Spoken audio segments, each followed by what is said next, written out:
Hey guys, welcome back to the next episode of the Miss Teen Crypto Show. Today I have the iconic Didi Taihuttu from the Bitcoin family. Welcome to the show, Didi. Thank you so much for inviting me to the show. I really have, it's an honor for me as well. I have deep respect for what you're doing for the teens and for everybody else in this industry. Iconic, just a normal dude, long hair dude walking the beach, but doing his Bitcoin life. Your hair is awesome, Didi. I gotta give you props for that. But I also want to give you props for one of the best crypto stories ever.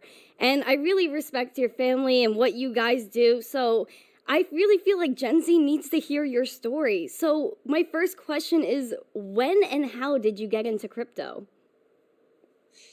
I got into crypto in the beginning of 2013. So that was when I started to mine Bitcoins and Dogecoin. There was an internship. I had a huge company with employees, and there was a guy from school needed to do an internship, and he was like, "Can I do something for you?" I had an IT company for your company. I said, "Yep. What would you like to do?" He said, "Yes, I like Bitcoin." And I said, "Tell me more." So he told me about Bitcoin, that you could become rich, and that it was a revolution. You were going to disrupt the banks. It was the new money. And I liked the passion the guy had. So I told him, "Okay, let's do your internship around Bitcoin. What would you need? I want to build a Bitcoin miner." Perfect. So I had an IT store. I had a software company. So let's do it. So he built one miner, and I was starting to read into Bitcoin. Okay, what is it exactly doing? What is it going to change in the world? And because I was a little bit older at that point already, I had this vision. This is going to change the whole monetary system. And I told the guy, let's build more miners. So I ordered for 30,000 US dollar miners. And so I built a shitload of Bitcoin miners. I emptied the whole office, miners in it. And, I started to mine Bitcoin. And that was the first connection to Bitcoin. Yeah. Then Bitcoin crashed in 2014 from $1,200 to $200. So I was like, oh my God, I need to sell some Bitcoins. I need to break even with my investment. That retard internship, he doesn't understand anything, So I started to sell the Bitcoins at that point, and I started to mine Dogecoin. So I became a Dogecoin millionaire, and then it took off. And then some stuff happened in life. I needed to zoom out of crypto and mining. But that was the first experience with Bitcoin for me, and the first crash was a nice crash.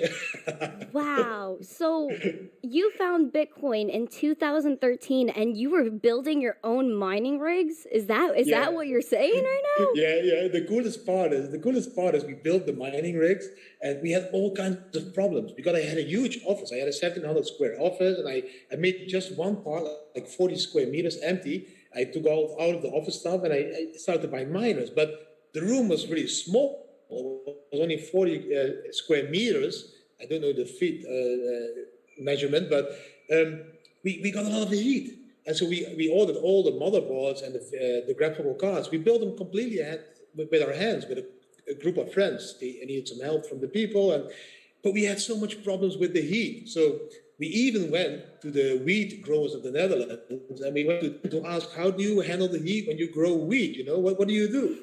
So we copied that system, took that from the wheat growers, put that at the miners, and sucked out all the heat. And in the winter, we heated the whole other building with the heat of the mine. So we had a lot of problems, but it was a fun time. It was a really fun time, yeah. Wow. Yeah. My mind is absolutely blown. I did not know that. So what were you doing before you found crypto? So how did you find this internship? Were you in finance already? No. I had a normal youth. I want to be a professional soccer player for the States people, football player for the European people, and that was my dream. And then I went to college, and I took a job. And after the job, I lost my mother when I was 24. And that was during the end year of my college. And because of that, I couldn't handle my feelings and all that stuff that well. I was 24 years old, and I started to work, but I didn't like to work for a boss. So I became an entrepreneur after 6 months, and I pushed all my emotions into working. So I built up a few companies, and one of those companies was an IT company. I educated people in the use of Microsoft Office, developing websites. So it was a software educational company. I had a computer store, I had a website development company, and I was also managing an online casino a little bit later in that period. So I built up these companies all the way to 2014. And then in the end of 2014 is the moment that my father called me and he told me he came from the hospital. He was diagnosed cancer. He had 1 more year to live. So at the end of 2014, I decided to hire managers to run the companies. And I stopped focusing on everything. I just went living at my father's place with my whole family. I already had $3 at that time. So we went living in the basement to spend every last minute of the day with your father that is going to die. When he died a year later ago, 2016, January, I need to do the funeral and all the stuff. And I got a huge burnout because I couldn't handle the pressure of the company, the emotions, anything anymore. So I had a burnout. And at the end of that burnout, I started to tell my wife, we need to start a travel. I need to reset physically, mentally. I need to have a reset.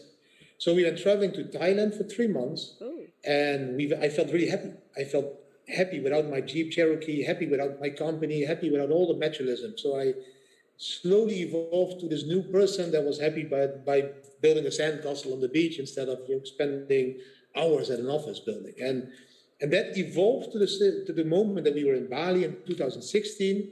And that is when my friends called me from the mining time in that office. And they were like, Didi, do you still have your Bitcoins and your Dogecoin? Yeah, I have them. But I'm on the beach in Bali, man. I'm not going to touch my laptop, but they keep persuading me. Check your Dogecoin, check your Bitcoins. They're going up. The community is growing.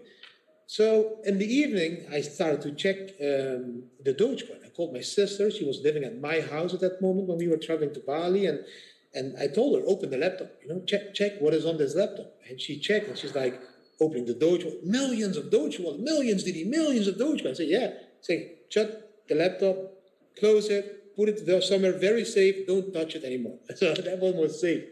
And then she went to my safe, and there I had the paper wallet. I still had a Bitcoin paper wallet at that time.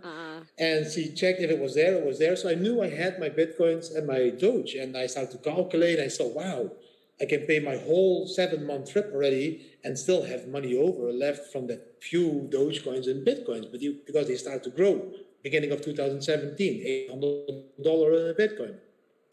And that made us decide at the evening, after a few Mai Tais and Bacardi Cokes with my wife, that we decided, why don't we continue this lifestyle? Why don't we just keep living this life, freedom life, without owning any materialistic stuff that will always be that weight on my shoulders of I need to work to make money to pay my mortgage, to pay this, to pay that.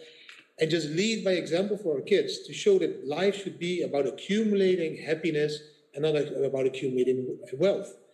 And that was the moment that we looked at each other in the eyes, and my wife said, yes, I think we are on the right path. We need to change life for the next generation.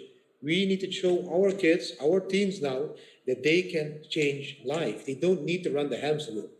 And when we made that decision, I told her, okay, we are going to fly home. We're going to sell everything we have. We're going to go all into Bitcoin, and we'll see how we can support this revolution and where this will end. So she needed to laugh. She needed another Mai Tai. I needed another Bacardi Cola. And at the end, she was like, are you really serious, Didi? Because you're materialistic. I can't see you as a man doing that. And that was the moment I sold my car online, my motorbikes online. I bought Bitcoins. And then we flew home. We sold a house for Bitcoins. We took all our savings. We took the kids' savings. We sold the furniture, the kids' toys, everything we sold. My pension fund, I took it with a 30% fine, because if you take it early, you pay 30%, 40% in fine. I took everything. I would bam, everything in Bitcoin. And then Bitcoin flew up to 20K. Yeah. So that's the beginning of the Bitcoin family. Yeah. Wow. So your family was on board from the start, like, okay, let's give everything away. Like, we're taking the leap. Like, what made you say, okay, Bitcoin is a store of value. Like, this can change our lives. How did that click for you, that Bitcoin is a store of value? At that point, it was not yet the store of value that it is now. At that point, it was way more volatile than it is now. We were at the point of 2017 where we still saw crashes of 40 to 50%. But the future for me was clear. I had been traveling for 7 months to all poor countries, to Vietnam, Cambodia, Thailand, Indonesia, the Philippines, and I saw the lack of a connection of those people to the monetary system. I saw that they couldn't do KYC. I saw they didn't have a bank account. I saw they were completely dependent on a centralized system that we called governments and banking.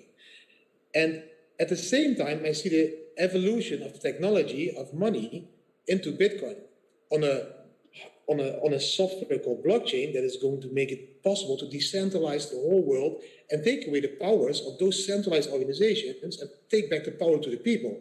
So for me, it all fell into place. It was like, wow, I see this, Bitcoin is a solution. And that was why I started to support that revolution, because as an entrepreneur, I always needed to fight the banks. I always need to fight the government. I always need to ask permission for a license. I always need to ask permission for a loan. I always need to ask the permission, can I please have 50K of my own money from the bank to do an investment? You know, and that I got sick of that life and I saw the solution. And that was why we started into Bitcoin. It wasn't easy for the wife to give up her 70 pair of shoes. It wasn't easy for the kids to sell all their toys. It wasn't easy. It was not easy. It was an emotional roller coaster for us. But at the end, now they all understood why we did it. You know, now they understood that Bitcoin is going to be the biggest asset ever and the most unique ever asset that we have ever experienced. It's going to be gold. It's going to be peer-to-peer cash. It's going to be replacing all other assets in our lives. And we were maybe already living in that future and living in the future still. That many people will live in the future as well. Yes, because you were one of the first people to truly live off of Bitcoin and go all in. Yeah, we already have no bank accounts for 4 years. So we already traveled the world, more than 42 countries without a bank account. You know, we surpassed the complete traditional financial system, traveling the world with $3. Pubers. And I think you know how pubers, that they are not always easy.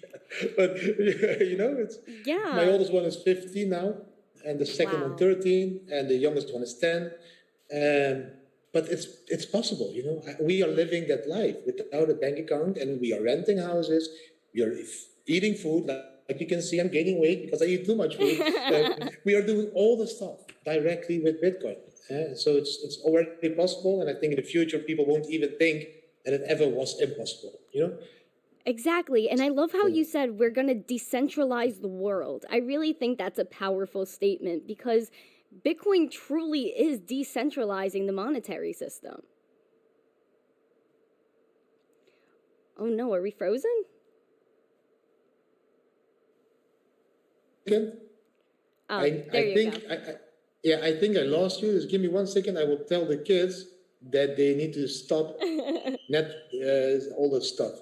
It's all right. Don't worry about it. But decentralizing the world, like I said, is a truly powerful statement.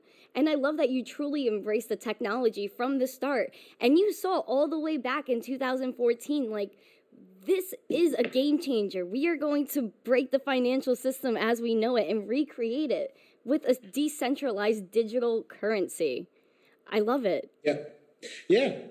It is, and it is going to happen. It's already happening. Only we need to take care as a community that we keep educating the people, because you know, the traditional system won't give up that fight that easy, you know, and that is why the central banks are creating their own central banks digital currency, and they want to be heading into this cashless society, which is all fine with us. You know, you can delete all the cash money, you know, the paper and the coins, but please, let's make sure as a community we keep an alternative to that cash.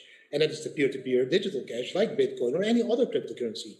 You know, if Bitcoin would be evolving into a rich man's tools, and that people like Elon Musk or Michael Saylor or Mass Mutual or all the other institutional investors buy up all the Bitcoins and take control like that again, or like governments starting to incentivize their power plants to mine Bitcoins and taking control and whatnot like that, then the beautiful part of Bitcoin is that we can hard fork it. And then we can build another cryptocurrency that will be there as a peer-to-peer cash, replacing the physical cash. So it's a revolution, and they can never win anymore. They think that they can win, but they are very stupid. They can never win. We win. We are the community. We are going to change the world. We are already changing the world, and they will never stop us. Never. I love that. Yes, us Bitcoiners, like, we're just very persistent people and we're passionate about this. We know the potential. And you're, like you said, you're already living in the future. You already decentralized yourself. No bank accounts, truly living off of Bitcoin, moving around the world. It's so amazing. You know what it is? It is if you take the vision of my vision, I don't want to force anyone onto my vision, but If you look at what is happening in technology in the world, then we can all understand, or we should all understand, that the tools blockchain and cryptocurrency are making it possible for houses or robots or cars to be an own entity on the blockchain. Exactly. Which means that you and I will never need to own a house. I will walk into that house, I will scan it with my wallet, I will stay there for a couple of days, and I will pay the time that I spent in that house. But the house is an own entity. It's not owned by people anymore. It's owned by itself. And when the house needs to be repaired, it will order a repairman that will come in, it fix it, and the house will pay the repairman with their wallet. And that is the same with a self-driven car. I'm going to step in the car, pay him with Bitcoins, the car is going to drive to place B, I'm going to step out of the car, the next person will use that same car, and when the car needs a repair, it will drive to a garage, it will be repaired by the garage, probably a robot, not a human anymore, and then it will pay each other. That is what Bitcoin and blockchain is also doing. It's making it possible for everything that is non-human to pay and interact value with each other. Your fridge can pay the grocery store when the milk is empty and order new milk. This is also the future. I'm not saying I like that future or I want that future for my kids. I love them to spend time here in the jungle on the beach. But I do understand that if 90% of the world wants that future, that future is going to happen because the technology makes it now possible. It was the missing link in all the evolution of technology. We already have AI. We already have Internet of Things. We already had the internet. We only missed the blockchain and the cryptocurrency to connect all those non-human beings with each other and have them interact with each other. It's way bigger than people think. Yeah, I never really thought about like a house being its own entity where you could just walk up to a house, like instead of ordering an Airbnb and doing background checks and all this crazy stuff, you just go up to the house and you're like, okay, scan. Like I'm gonna chill here for a few days. I think that's amazing. And I mean, I want to ask you, since we're on, the topic of things being on the blockchain, are you into NFTs at all? Yeah. NFTs are going to be huge because that will be an NFT. A house will be a non-fungible token. And, but then I think it will self-create a non-fungible token that could be distributing to other people if the house or artificial intelligence will decide it in the future. But I think the economy, as the way we have been seeing it, is that there is always a human interaction in the economy. Yes. The moment you create technology that will make it possible for artificial intelligence to interact with each other, they will also start to create an own economy. That's the future we are going to see. So most people that see this or hear this, they are like, oh, this long-haired dude smoked too much weed, get him off the screen. But that is what I believe that is going to happen, and that is what I believe that the governments want. That is why I believe they now want a universal basic income, because they understand that there won't be jobs in the future. You cannot prepare kids for a future by the traditional schooling system because those jobs will be gone. That is why my kids are not in school. I prepare kids for the future, not for the past. And the governments understand this. They understand that a lot of jobs will be going. They need a big reset. Sometimight maybe they might have thought we do the reset now because we already have a natural reset because of the flu, whatever. And this reset is going to prepare us for a universal basic income because they know that in the future the jobs will be gone. And it's robots that already create cars. It's not humans anymore that are working in a fabric to create cars. So they need to figure out a new economical system. Now, and they see Bitcoin. So now they understand, wow, that is like the same thing we already experienced as a government way back in the time when we discovered gold. But now the humans start to believe in gold. At that time, it was a cowboy that found a yellow stone and it said, oh, this is a yellow stone. It's special. This one is gold. And it's valuable. And then the village started to understand, oh, yeah, that's very special. Let's create value around that stone. And that stone got so much value, it was gold. And at the end, the government said, oh, shit, the people are getting too much power on the monetary system. Wait, you know what we do? We will tell them, don't take that gold home because you will be robbed by the Indians. And to the cowboys, they said, to the Indians, they said, don't have the gold at home because you will be robbed by the cowboys. And then the banks came and he said, we will be custodial service for your gold. We will take care of your gold. We will keep it safe. Yeah. And then when the banks took off the gold of the people, they took it all into the banks, they started to use the bank's gold as the backup of the financial system. And if you now listen to this story, then zoom in into what was happening now. The banks were trashing Bitcoin. Now they are making people afraid. Don't keep your Bitcoin on the ledger because you can be robbed, you can be hacked. And the next step now was that the bank said, we want to be custodial service for your Bitcoins. You can buy Bitcoins with your bank account and we will hold it safe. That's not your Bitcoin. That is not Bitcoin. You cannot send your Bitcoin from your bank account to me. That's not Bitcoin.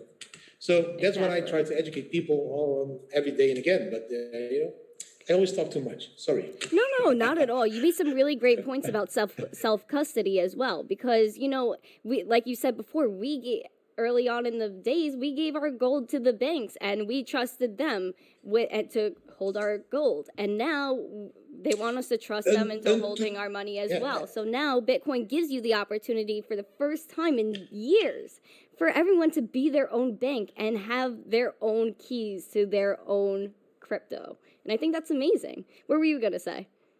Yeah, exactly.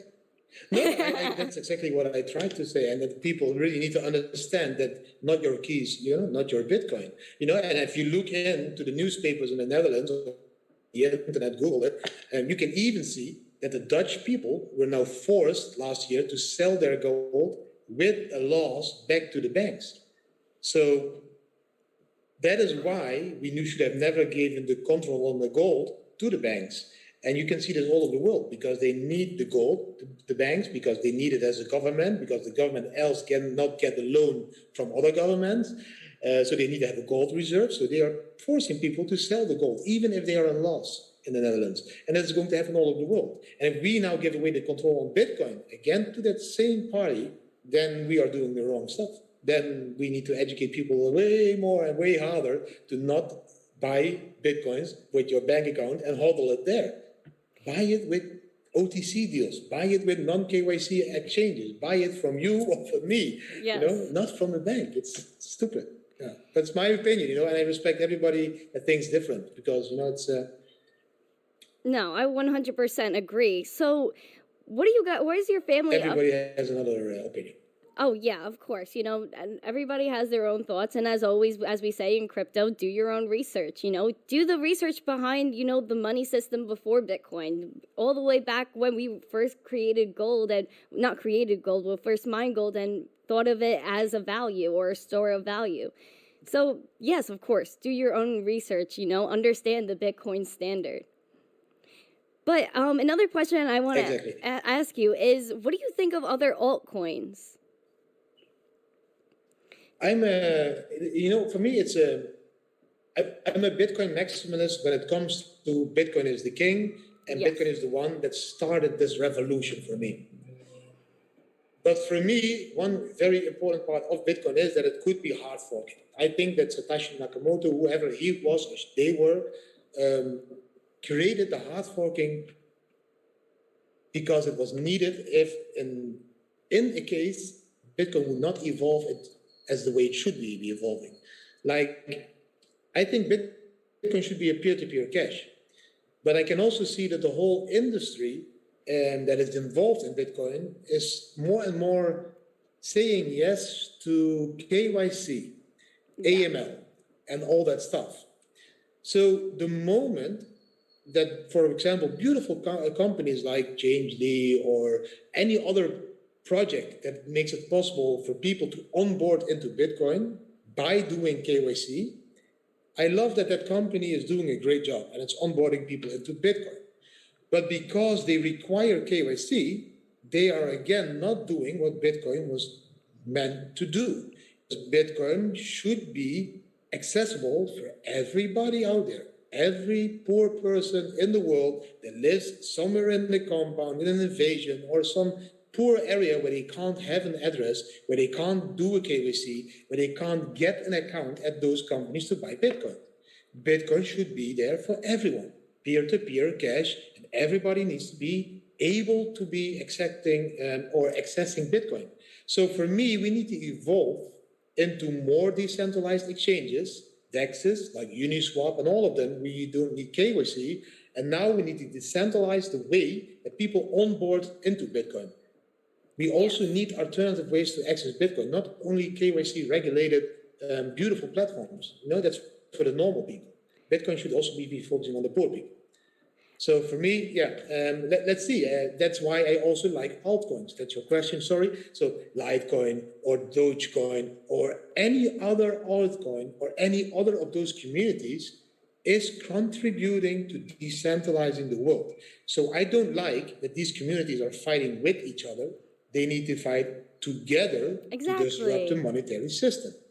So we all try in a different way to create a cryptocurrency that can be used as peer-to-peer cash. One of us will succeed, and we must work together to make one succeed. And if Bitcoin is going to be taken over by the billionaires or by the institutional investors or the central banks or the banks, we as a community need to have an alternative. Yes, we can build second-layer applications on the Bitcoin and can use it as a peer-to-peer cash, but if we don't succeed, we go to an alternative. And that's why I don't like all the fights in these communities. That one is bad, that one is bad. It's all we against them. That's what they need to understand. The only coin I don't trust is these coins. It's the pesos from Mexico, for example. I convert them into jewelry like a Bitcoin bracelet. I love that. That's some nice swag you got there. That's some nice swag. This one, I created 50 of them. They are handmade by a guy here in Mexico.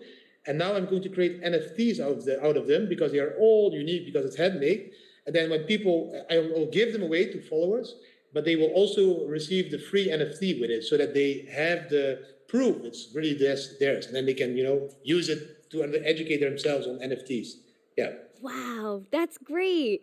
See, I was actually talking about Carlos from Coin Vigilante about this yesterday. I think you lost me, or did I lose you? I'm good. Do you hear me? Now I hear you again. Yeah, it was stuck for a minute. So. Okay, sorry about that. 1 second.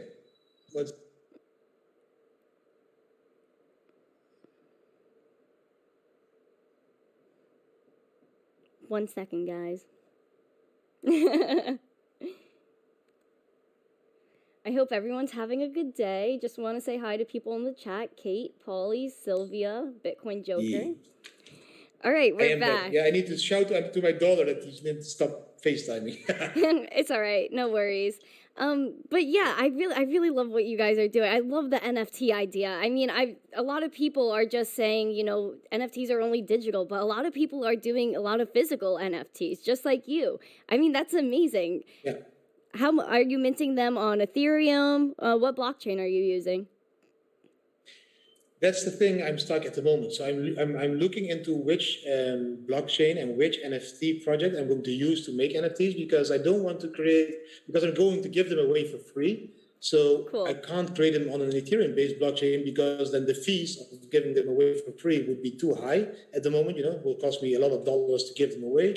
So I'm looking at the moment at EOS. EOS has an NFT platform which has lower fees, so I'm looking at that one. I'm looking at Binance Exchange. I'm looking at IOTA because they also have 0 fees. So I'm looking at a platform I can use without too much fees. Cool. I mean, I personally use Wax. That's an EOS blockchain. I think it's so sick. There's no gas fees, barely any. I think they're fractions of a penny. It's also like fractions of a penny to mint an NFT. I mint there all the time. It's really fun and simple. You should definitely get into it. Okay, cool. Wax. Yeah, some people of EOS told me already. They said, did you use Wax? I need to look into it, but I need to do it. At the moment, my life is crazy. So at the moment, we are being followed by Dutch television. So they are making a documentary for Amazon Prime and Videoland, it's called. So we have been filmed the whole week and what we do, and there's some camera crew, and so that's for the Dutch documentary. And 2 weeks ago, you were filmed a week for French documentary, and in 2 weeks again for another documentary. So life is upside down, and that's why I don't have the time for all the stuff at the moment. That's So, but I will create it. To all that are watching, they will come out. Wow, congratulations on these documentaries. You guys are iconic. I'm like fangirling over you this whole time. I wanna reach the mass media. We can reach them Yes. as influencers with YouTube and Instagram and Twitter and TikTok, but there are so many people that don't use those social media platforms, and they just watch the news or they watch television. So I want to Exactly. create a few documentaries every year so that people also behind the television, see it as well. Wow, good for you guys. I really respect your grind and everything like that. Where are you what are you and your family up to now? Anything zesty going on Oh besides the man, documentary? it's so busy. We are now in Mexico because we can live a free life over here because there is no lockdown and everything. So we choose to Awesome. be living here in Mexico for a couple of months. But at the same time, I'm also building a digital nomad community, Bitcoin blockchain community in Kopagan in Thailand, in Bulgaria and Sofia, in Portugal, and I'm talking now to build a Bitcoin hotel in in Mexico. I'm going to show you the pictures because the architect already made the pictures, but we want to tokenize the whole hotel. This is a scoop. Nobody has ever seen this before. And we are going to build this hotel here on the beach in a village called Mahual. But we are searching for the tokenomics, how to do it now at the moment. It's really cool. I know if you can see it. Oh my gosh. Guys, a Bitcoin hotel. That is And amazing. yeah, look, the rooms are really cool. The rooms are with the Oh my B, but if you zoom in gosh. if you zoom in, then you see I can't even believe it's really cool. this. Guys, So this is exclusive what. sneak peeks. Oh my gosh. So but this is really at the beginning. So I'm talking now with the architect, with my partner in this, and we are going to tokenize it. So we are playing around with some ideas. Maybe we're going to say everybody who pays a Bitcoin becomes the owner of one hotel room, and then we can rent it out for him, or he can stay there. So we need like 45 people that did deposit the Bitcoin, or maybe we tokenize it completely with the token and everybody. We are really looking at the tokenomics, but the architect and the land we already have an image and we can already buy it and pay it at the moment. And we are going to pre-invest in that, and then the hotel is already being designed. Everything is already designed. I can show you the whole. Even the floors, everything, how the hotel, it's all designed already. Oh my gosh. And that's what I want to build here in Mexico. And in Portugal, it will be a village with cube living, where self-sufficient houses will be built that we are going to integrate on the blockchain as well. And in Thailand, we are buying a hotel with a community. It's called House of Tao. And in Bulgaria, I'm saying we because I'm part of the project. I didn't pay it myself. We bought 2 million square meters. So that's the capital of Bulgaria is like 4 million square meters. 20 minutes outside the capital, we bought 2 million square meters in a beautiful forest where we are going to build a smart city and also a residential area for Bitcoiners and blockchainers. A lot of stuff going on as a family. And at the same time, I'm making YouTube videos every day with TA. I'm making family videos every day. I'm writing a second book. I'm building all the money I earn with influencing, so with YouTube, with selling T-shirts, with everything I do goes into a fund. And this fund, we help poor people all over the world. So in Mexico at the moment, I'm building a school and an invasion that's like a poor area where people just build huts to live because they don't have money. And we walked into that and I saw poor kids on the floor and I said, I'm going to build a school for you. So I started to build a school for $3,500 US. That became 10. I did a YouTube video. Now we are building a community center for $20,000 with a basketball, football field, school, yoga center for the parents. I bought a house in Venezuela for homeless kids. I'm going to give that to the kids over there so they can live and sleep inside instead of outside under a bridge. So all the money we earn with all the things, we just give away again to poor kids because at the end, that makes me most happy, giving. And we try to lead by example. And we led by example all up to this a month ago that I was I was hanging around with Crypto and Da Vinci and Carl Moon in Mexico. Yeah. And they see what I as an old dude am doing, we are giving and building charities. So they said, Didi, let's do a beautiful charity event on YouTube. And then we did together a collective charity event, and we raised more than $500,000 US Wow. to build schools in Mexico and to all over the world. And Crypto Cardamom, Da Vinci, Mo, all these guys are helping, and they are now even giving donations. I think in Dubai to a very poor institution, and so I think we as a crypto community are now leading by example for the whole world. If we start to give a little bit of all the profits we make, other people that look up us to us, like, wow, those influencers, so cool lives, but they also give, all the people will all start to give. And then together we create a revolution of making the world a better place, in my opinion. But who am I? I'm just a long-haired dude on the beach. Oh my gosh. Wow. Like that's actually like emotional. Like doing all that, like building schools for children and building like these smart cities, like you're really changing the world, and you're really incentivizing people to look at Bitcoin and see like, wow, so this guy changed his life, but he's also changing everyone else's as well. And I think that's amazing. Like congratulations on everything. You're an icon, Didi. Like I have nothing else to say. That is amazing. I'm speechless. I mean, if you want, where can people find you? I really like shout out all your websites, your social medias. I think the most easy part is just Google thebitcoinfamily.com. Thebitcoinfamily.com is our website. We also still have the family travel website, so that's called YOLOfamilytravel.com. That's how we started as a traveling family, but it evolved to thebitcoinfamily.com. So we are trying to evolve from a 5-headed Bitcoin family into a huge kick-ass worldwide Bitcoin family with the same mindset of, yes, making some money, but also sharing it with poor people.